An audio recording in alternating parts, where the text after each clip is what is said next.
This is presentation number 8 in brain neoplasm series prepared by Prof. Sharaf and revised by Prof. Ram Edward. It will be for the cellular and intracellular tumors other than adenomas.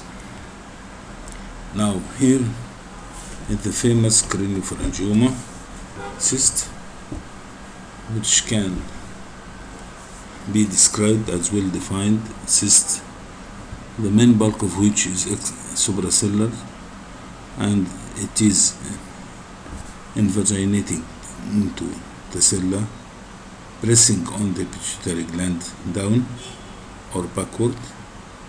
It may present outline which is sometimes nodular, may present a nodule, may present linear calcification, linear marginal calcifications around, and principally cystic. So in T1 it will be appearing as hypointense, in T2 it will be appearing as hyperintense cyst. Here is the craniopharyngioma with a small enhancing nodule, as seen in on the right in T1 weighted images with contrast, while in the flare, being fluid, non-flowing, it is appearing as high intensity. Of course, you know that this type of tumor occur in teenagers.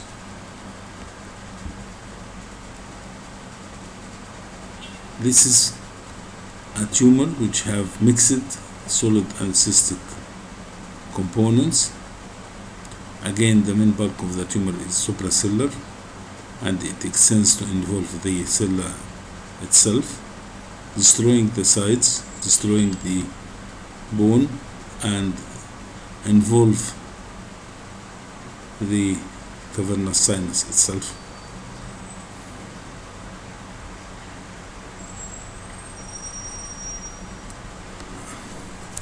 Rarely, craniopharyngioma may be solid alone without cystic component, so we have three types: solid, cyst with nodule, cyst and solid. Cyst, 4 types. In the contrast enhanced CT scan, MRI, there is linear marginal enhancement of the solid mass. Again, this is craniopharyngioma in T1, appearing as slightly hyperintense tumor.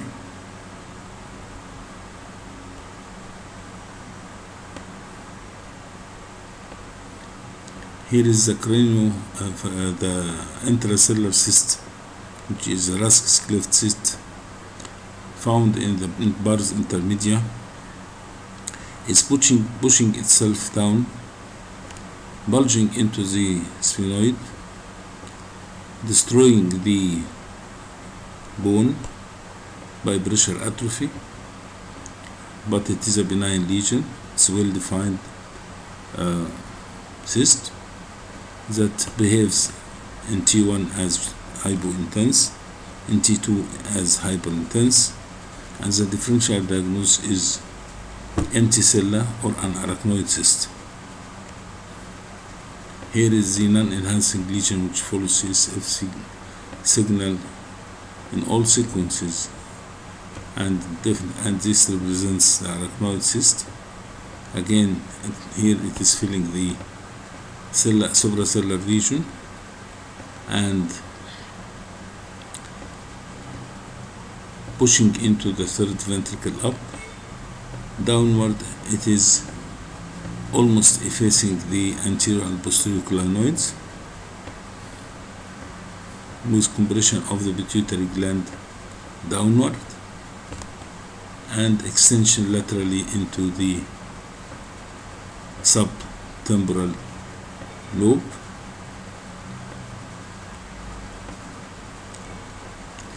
This is what we call empty cella, and in empty cella it may be associated. Empty cella means that you cannot see the gland.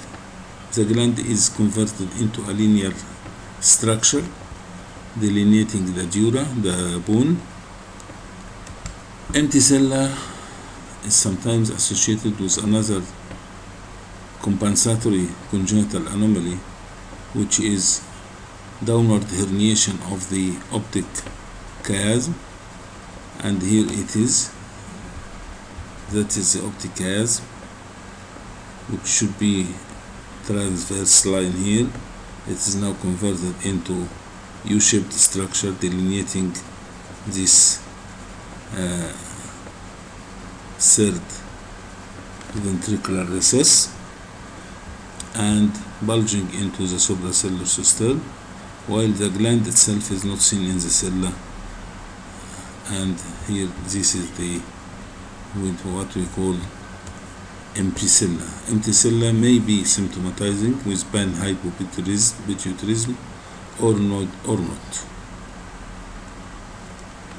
Here we have some fat. This is the cella turcica, posterior clinoids, anterior clinoids, and there is fat here. That means that there is lipoma. There is calcification also here, could be choroid calcification. Now come to another frequent happening that is not associated with hormonal disturbance. It is the meningioma, and the meningioma has the same characters as anywhere: intense enhancement after contrast in T1 weighted images, and the presence of dural tail and creeping or mass effect. Either it is creeping or it forms a mass. Here it is arising mainly at the region of the diaphragma cella. The diaphragma cella is crossing here above the pituitary gland. The pituitary gland is pushed down, could not be identified, and the rest of the tumor is bulging outward, encasing internal carotid artery and pushing into the cavernous sinus on the left. That is meningioma of the diaphragma cella. Typical enhancement, typical dural tear, where on the side of the midline, and it is causing shifting of the midline structures. It is centered at the region of the anterior clinoid, which limits the anterolateral aspect of the hexagonal cistern containing the circle of Wells. This is called clinoid meningioma. So we have diaphragma cella meningioma, we have clinoid meningioma. Now in the cavernous sinus may show a meningioma as iso-intense, but definitely showing intense contrastment after T1 weighted images. And here it is another case filling the cavernous sinus, the filling of the cavernous sinus and the extension into the supracellular region with the presence of dural tail, like here.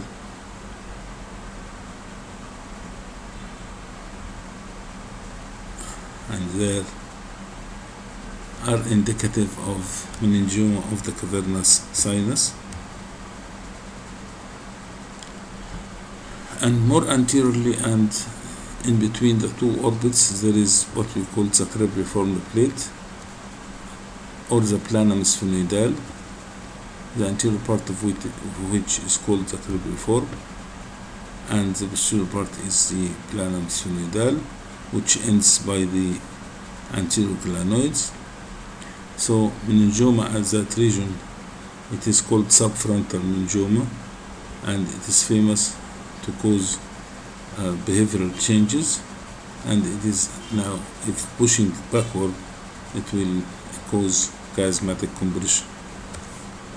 So meningioma of the suprasellar region could be at the diaphragma cella, could be at clinoid, either posterior or anterior clinoids, could be cavernous sinus meningioma, and also could be plano-sphenoidal meningioma, or what we call subfrontal meningioma. The optic nerve could be involved in meningioma, and you remember the bilateral meningioma with track calcification,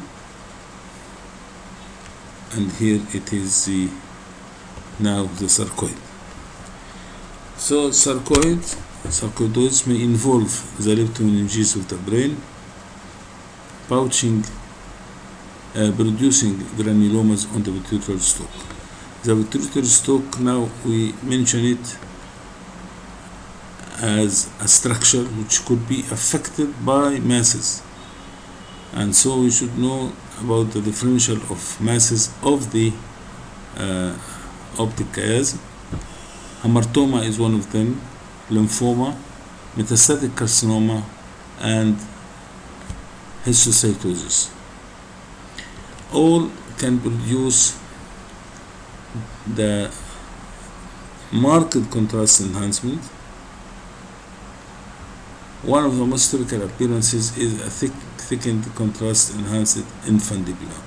So the pituitary stalk or the infundibula may be thick and enhanced avidly, enhanced intensely in some cases, including sarcoid, including carcinoma deposits, and lymphoma, hamartoma, and histiocytosis. Here we have the large infundibular stalk or pituitary stalk with large mass filling the region of the suprasellar and pushing into the cell itself, but sparing the gland down here. So this is a lobulated mass, and the enhancement is usually homogeneous. Neurosarcoid can occur in the course of a sarcoid disease. So the infundibulum is thickened and enhancing, and there may be extension to other regions like suprasellar and sellar regions, as well as the cavernous sinuses, mainly here in this case on the left side. Tuber cinerum, or the root of the infundibulum. This is the infundibulum, and this is at the root of the infundibulum, or what is called tuber cinerum. This is the site of hamartoma. Hamartoma can occur at the tuber cinerum and can occur at the root of the infundibulum itself, and in both cases it is iso with no enhancement. In histiocytosis, you can find that there is definite thickening of the infundibulum, enhancing nodule along the infundibulum. Here, this is the axial, this is the sagittal, T1 and T1 with contrast. Granulomas form in the subarachnoid space that cause abnormal thickening and enhancement of the infundibulum and hypothalamus, region of the tuber cinerum again. MR studies in the coronal anesthesia are best suited to make the diagnosis and show abnormal thickening and enhancement of the infundibulum and the hypothalamus. Lytic calvareal lesions and enhancing parenchymal and meningeal lesions of the brain should be there, because this is the main histology and the main lesions seen in histiocytosis, but the involvement of the infundibulum and the tuber cinerum or hypothalamus are rather less likely or rare. At the same suprasellar region and just below the third ventricle arise the germinomas and teratomas that are germ cell tumors and another site can occur posteriorly at the region of the corpus callosum spleen, inferior part of the corpus callosum splenium. It occurs in childhood period. The most common locations in the pineal region and the posterior third ventricle, followed by the suprasellar region. So we have the posterior and the anterior. Here it is the anterior or suprasellar germinoma. MRI shows them to be slightly hypointense T1, iso T2, and there is intense enhancement after gadolinium. So biennioma and germinoma of the suprasellar region are both enhancing. Germinoma, lobulated lesion, enhancing, lateral ventricles involved by seedling here. So we have again retrograde extension into the subependymal regions of the ventricles.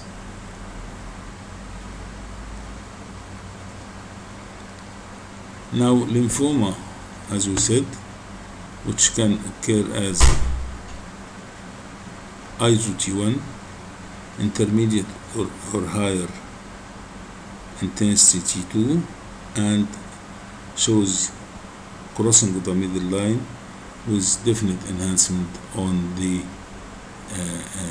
T1 with its images. The enhancement may be homogeneous, may be heterogeneous, may be ring according to the lesion and its origin, whether it is occurring during the course of autoimmune deficiency condition. It will show some ring appearance, not so homogeneous contrast.